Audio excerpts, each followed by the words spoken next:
বাড়িতে যখন মাছ, মাংস বা সবজি কোনো কিছুই থাকে না, তখন মাত্র একটা ডিম আর অল্প মুসুর ডাল দিয়ে ঝটপট এই রেসিপিটা বানিয়ে দেখো। গরম ভাত হোক বা রুটি, যে কোনো কিছুই এই এক পদ দিয়েই খাওয়া হয়ে যাবে। বন্ধুরা, তোমরা কিন্তু বাড়িতে অবশ্যই একবার হলেও এই রেসিপিটা বানিয়ে আমায় কমেন্ট করে জানাতে ভুলো না কিন্তু রেসিপিটা তোমাদের কেমন লাগলো। নমস্কার বন্ধুরা, শুভমিতা ব্লগে সবাইকে স্বাগত জানাই। তাহলে চলো আজকের রেসিপি দেখে নেওয়া যাক। তবে রেসিপিটা কেউ স্কিপ করো না, স্কিপ করলে আমি কি পদ্ধতিতে রেসিপিটা বানালাম বা কী কী মশলার অ্যাড করলাম সেটা তোমরা মিস করে যাবে, তখন হয়তো রেসিপিটা খেতে এতটা ভালো হবে না। এখানে আমি প্রথমেই হাফ কাপের থেকে একটু বেশি পরিমাণে মুসুর ডাল ভিজিয়ে রেখেছিলাম। ডালটা যখন ভালোভাবে ভিজে গেছে, তারপর ধুয়ে পরিষ্কার করে জলটা খুব ভালোভাবে ঝরিয়ে নিয়েছি। তারপর মিক্সিং জারে দিয়ে জল ছাড়াই ডালটা একদম মিহি করে বেটে নিয়েছি। এর সাথে আমি একটা ডিম ফাটিয়ে দিয়ে দিলাম। এরপর এখানে কিছু উপকরণ অ্যাড করছি। প্রথমেই দিয়ে দিলাম হাফ চামচের থেকেও একটু কম পরিমাণে আদা রসুন বাটা। দিয়েছি খুবই সামান্য একটু পেঁয়াজ কুচি। এখানে ছোট্ট সাইজের একটা পেঁয়াজ কুচির ব্যবহার করেছি। এখানে আমি যা যা মশলা ব্যবহার করছি সেটা কিন্তু একটা ডিম আর হাফ কাপের থেকে একটু বেশি মুসুর ডালের জন্য। আর দিয়ে দিলাম স্বাদ অনুযায়ী লবণ, পরিমাণ অনুযায়ী হলুদের গুঁড়ো। তোমরা যেমন ঝাল খাবে সেই বুঝে লঙ্কার গুঁড়োটাও দিয়ে নিও। লঙ্কার গুঁড়ো দিয়েছি, আর দিয়েছি খুবই অল্প পরিমাণে জিরের গুঁড়ো আর ধনের গুঁড়ো। এরপর এই সমস্ত কিছু খুব ভালোভাবে মেখে নিচ্ছি, আর একটু সময় নিয়ে ফেটিয়ে মেখে নেব, যাতে সমস্ত উপকরণ খুব ভালোভাবে মিশে যায়। আর ডালটা যদি একটু ফ্যাটানো হয় তাহলে বড়াগুলো সুন্দরভাবে ফুলে ওঠে, আর বড়াগুলো কিন্তু খেতেও বেশ ভালো লাগে। দেখো, বেশ একটু সময় নিয়ে ভালোভাবে ফেটিয়ে নিয়েছি। এরপর কড়াই গরম করে কড়াইয়ে প্রথমেই বেশ খানিকটা সর্ষের তেল অ্যাড করে নিয়েছি। এই রেসিপিটা কিন্তু সর্ষের তেলে বানালেই সবচেয়ে ভালো লাগবে খেতে। তেলটা গরম হয়ে গেছে, এরপর কড়াইয়ের চারিদিকে লাগিয়ে নিয়েছি যাতে কোনোভাবেই আটকে না যায়। তেলটা দেখো গরম হয়ে যাওয়ার পরই আমি একে একে বড়াগুলো দিয়ে দিচ্ছি। এখানে আমি বড়াগুলো মাঝারি সাইজেরই দিচ্ছি, খুব বেশি ছোটও দিচ্ছি না, আবার খুব বেশি বড়ও দিচ্ছি না। বড়াগুলো দেওয়ার পর কিছুক্ষণের জন্য গ্যাসের ফ্লেমটা মিডিয়ামে রেখে দিচ্ছি। এক পিঠটা দেখো যখন হালকা করে ভাজা হয়ে গেছে, তারপর অপর পিঠটা উল্টে নিচ্ছি।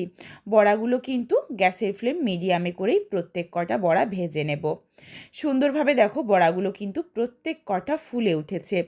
বড়াগুলো ভাজা হয়ে যাক, তারপর আমি তোমাদের সাথে বড়াগুলো একটু ভেঙে দেখিয়ে দেব যে ঠিক বড়াগুলো কতটা সুন্দরভাবে ভাজা হয়েছে সেটা কিন্তু তোমরা দেখলেই বুঝতে পারবে, আর বড়াগুলো কতটা সুন্দরভাবে ফুলে উঠেছে। বড়াটা এক ব্যাচ ভেজে নিয়েছি, আর এক ব্যাচ ভাজতে ভাজতেই এদিকে ওই মিক্সিং জারে দিয়েছি দুটো কাঁচা লঙ্কা, অল্প পরিমাণে ধনেপাতার ডাঁটি আর সামান্য একটু পেঁয়াজ।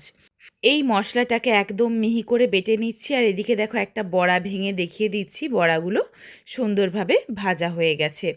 এই বড়াগুলো কিন্তু তোমরা যদি চাও তরকারি না বানিয়ে এইভাবে শুধু শুধু বড়া বানিয়ে গরম ভাতের সাথে খাবে, তাহলেও কিন্তু খেতে পারো, বেশ ভালো লাগে। কড়াইয়ের মধ্যে খুবই সামান্য একটু সর্ষের তেল গরম করে নিয়েই দিয়ে দিয়েছি দুটো মাঝারি সাইজের কেটে নেওয়া আলু। আলুর স্বাদ অনুযায়ী লবণ দিয়ে নাড়াচাড়া করে আলুটা গ্যাসের ফ্লেম লোতে করে ঢাকা চাপা দিয়ে আলুটা একটু ভেজে নিয়েছি। আলুর মধ্যে দেখো যখন একটা হালকা লালচে রং ধরে গেছে, তারপরই তেলটা ঝরিয়ে আলুটা তুলে রাখলাম।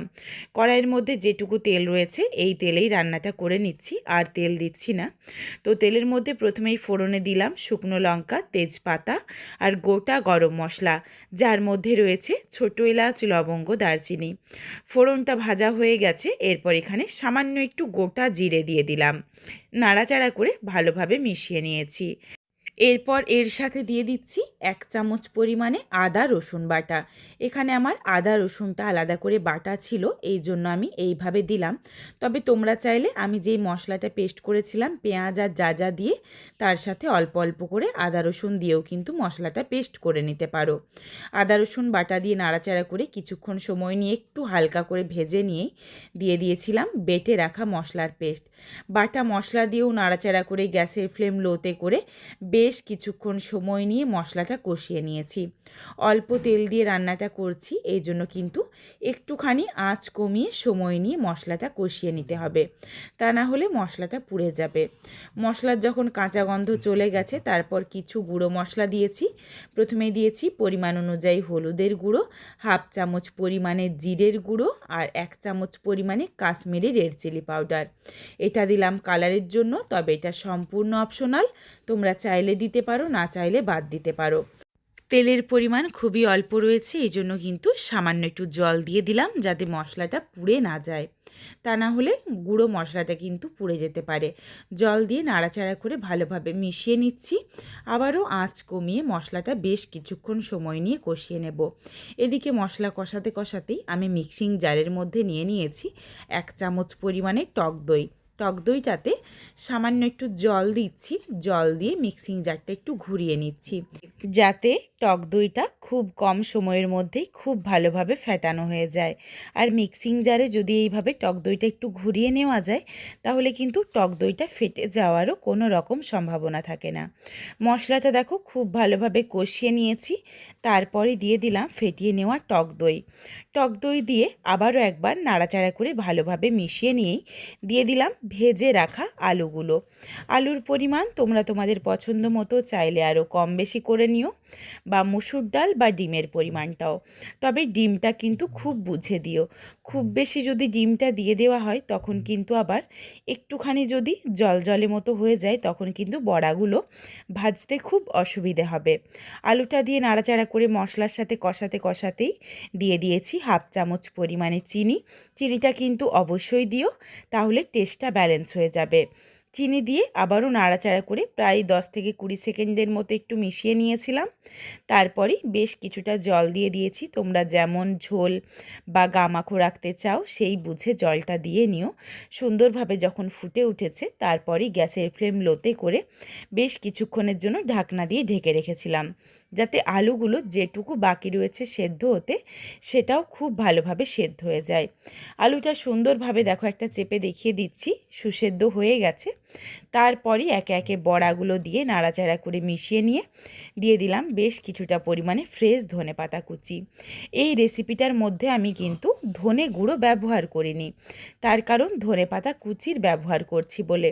তোমরা যদি ধনেপাতা কুচি না ব্যবহার করো তাহলে অবশ্যই ধনে গুঁড়োর ব্যবহার করো। এদিকে দেখো আমি ফ্রেশ ধনেপাতা কুচি দিয়ে নাড়াচাড়া করে মিশিয়ে নিয়ে কিছুক্ষণের জন্য একটু ঢাকনা দিয়ে ঢেকে রেখেছিলাম। বড়ার মধ্যে বেশ কিছুটা জলটা টেনে নিয়েছে, তবে এটা ঠান্ডা হয়ে গেলে আরও কিছুটা জল টেনে নেবে। এরপর এখানে আমি কয়েকটা আলু আর একটা বা দুটো বড়াকে খুন্তিতে করে ভেঙে নিচ্ছি। একটা বড়া যদি ভেঙে নাও তাহলে কিন্তু ঝোলটা খেতে আরও ভালো লাগে, সুন্দরভাবে ভালোভাবে মিশে যায় আর ঝোলের স্বাদ আরও অনেকটা বেড়ে যায়। এই জন্য অবশ্যই করে কিন্তু একটা আলু আর একটা বড়া ভালোভাবে ভেঙে নিও। আর কোনো কিচ্ছু দেওয়ার দরকার নেই, রেসিপিটা নামিয়ে নিচ্ছি।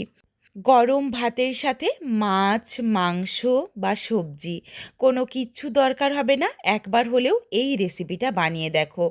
এটা আমার তোমাদের কাছে অনুরোধ রইল।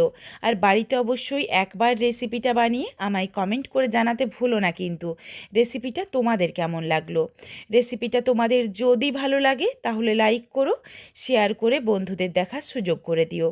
তোমরা যদি আরও এই ধরনের নিত্য নতুন ঘরোয়া রেসিপি দেখতে চাও তাহলে অবশ্যই আমার চ্যানেলটিকে সাবস্ক্রাইব করে পাশে থাকা বেলটি অন করে অল নোটিফিকেশন অন করে দিও, যাতে আমার প্রত্যেকটা রেসিপির নোটিফিকেশন সবার প্রথমে তোমাদের কাছে পৌঁছে যায়। আবারও খুব শীঘ্রই হাজির হচ্ছি ঘরোয়া নতুন কোনো এক রেসিপি নিয়ে। পরবর্তী রেসিপি দেখার আমন্ত্রণ রইল। পুরো ভিডিওটা দেখার জন্য অসংখ্য ধন্যবাদ। তাহলে আজকে আসি, সবাই ভালো থেকো, সুস্থ থেকো।